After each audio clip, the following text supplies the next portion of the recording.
So Joe Benigno of Joe and Evan, our afternoon drive show here on WFAN, is joining us right now. A legend at the radio station, a longtime friend of mine. He's always had my back. I love Joe Benigno, and I'm trying so he doesn't get angry at me as well this morning. Joe, good morning. How are you? Gee, how are you, bro? All the love. Good to talk to you. Hope all is well, you and the family. Yeah, I'm all right. I'm ready. I'm up. Get ready to go play a little golf here this morning. It keeps my head going. I don't think about the Jets or the Mets, and I'm okay. You know what I mean? Right.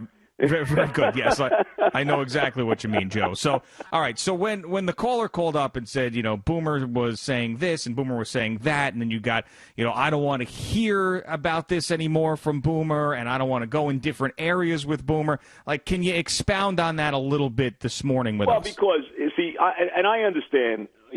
Look, Boomer quarterbacked my football team for 3 years. Okay. And it wasn't exactly like the greatest 3 years. Now I don't want to put that all on Boomer because the guy had he had 3 different head coaches. It was a disaster. But that again, and Boomer should know, this typifies what this franchise has always been.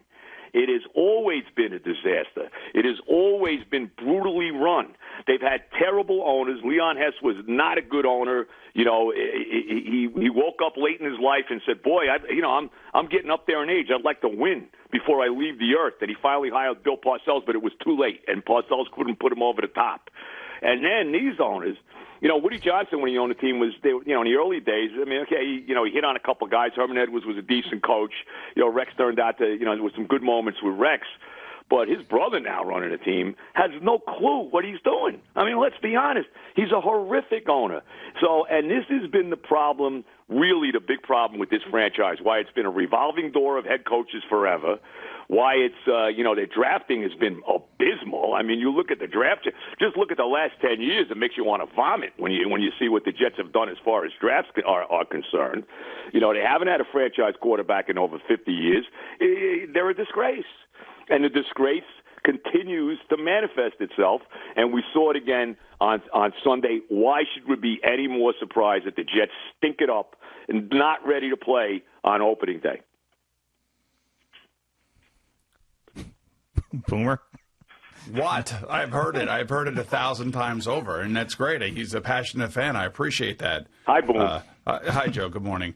The thing that Joe brought up early in his conversation there was that I was the quarterback for the Jets, and I was there for 3 years, and we did have 3 coaches in 3 years and a general manager who died right in the middle of it all. We had an owner and a leaderless team that decided to bring Richie Kotite in, which was probably the worst portion of the Jet history that Joe likes to always allude back to. The thing that I was saying on Monday morning was that, this is one game. This is Adam Gase's 17th game as head coach of the New York Jets. And guys like Joe are going to be screaming for a new head coach already again. And I know that you guys wanted Mike McCarthy. I was a big supporter of Mike McCarthy, too. But then I watched Mike McCarthy on the sideline of the Dallas Cowboys. And I'm like, oh, my God, I can't even imagine what that would have been like had he been the Jet head coach and what the next day would have been like. But my thing is that you have Adam Gase and Sam Darnold that have been together, for 14 or 15 games, I believe. I think they're 6 and 8 together as a group. They've been together less than a year and a half. They got off to a horrendous start against a very good football team. And by the way, they lost by 10. The Giants lost by 10. And I know they look different than the Giants because of the way the game has started. And I was just trying to, and I'm always trying to say this about teams. I always try to preach patience, and Jet fans don't want to hear that. I understand that because of the history that Joe often alludes to. But, man, you can't be screaming about firing the coach one game in. And I also say this to Joe. One of the reasons that Joe Douglas, the GM, is here is because Adam Gase wanted him here. And so to be screaming about something that is unlikely to happen seems like a waste of time and air when they should be thinking about how this group of the general manager and the coaching staff can rebuild this franchise over the next 2 to 3 years so they're good. And you may be dead by then, Joe. I don't know. But at the end of the day, to scream and yell about firing the coach after 1 week of an NFL season seems to be utterly ridiculous and just a total waste of time. Well, first of all, it wasn't like I was out there screaming and yelling.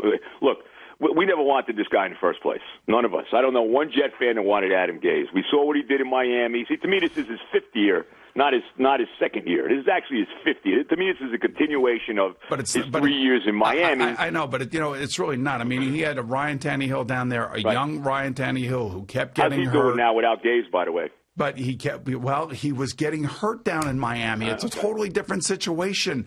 And he's on a much better team than he was with Miami. And, yeah, he had a great year last year, but he didn't play 16 games. I think he played like 12 games. He's also playing for a much better head coach in Mike Vrabel, who's not exactly a quarterback whisperer. You know what I mean? Yeah, I totally get your frustration. I totally understand it. But I'm just telling you, and I know you didn't want Adam Gase. I know you wanted Mike McCarthy. And again, I'd even be happy. Let me say this, Boom. I'd even be, and I was screaming I didn't want Matt Rule, but you know what? Now I wish they did hire Matt Rule, and I don't know what Matt Rule is going to be. Obviously, they lost their opening game. I don't know if you want to put a lot of stock in that. It would have been nice if you gave the ball to McCaffrey on 4th and 1. But with that said. But still, at least I get a guy, okay, well, maybe I got something here. See, we know what we got in Adam Gase already. You know what I mean? I have no expectation. You feel like you know what you got in Adam Gase. To win me a Super Bowl? I have no expectation that I can ever win a Super Bowl with this guy. I understand you feel like you know what you have in Adam Gase because you're going back to his days in Miami. Right. I would tell you that he actually got his team in Miami to the playoffs with Matt Moore as his quarterback, for God's sake. I understand. So the guy knows football. I'm telling you, he knows football. If you don't believe me, and I know you don't want to hear this either, but you can call Peyton Manning, and he can speak to the virtues of working with Adam Gase as a coach.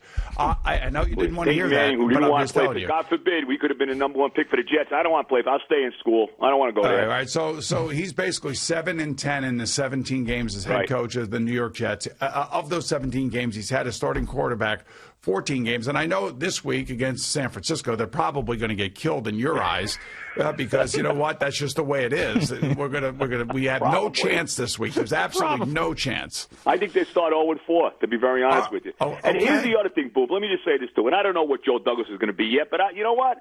Joe Douglas, what did you give my team this year? We all talk about surrounding Donald with players. What did you let Robbie Anderson walk? What did Joe Douglas need? What did Joe Douglas need? Jamal Adams. What are we doing here? Well, Jamal Adams talked himself out of here. But if they would have took care of him early on, maybe they wouldn't have had that issue. That's not the way it works in the NFL. And by the way, there's a guy by the name of Le'Veon Bell who's become a big PIA here. You know that, and I know that. And Jamal Adams became that in this offseason. I get it. I mean, these guys, that's their issues. That's not the organization's issues. But Boom, I am sick and tired. How about we have some young players here? Look at the and I know this is not Joe Douglas. I get it. This is on McCagnon, the guys that went before him. Okay.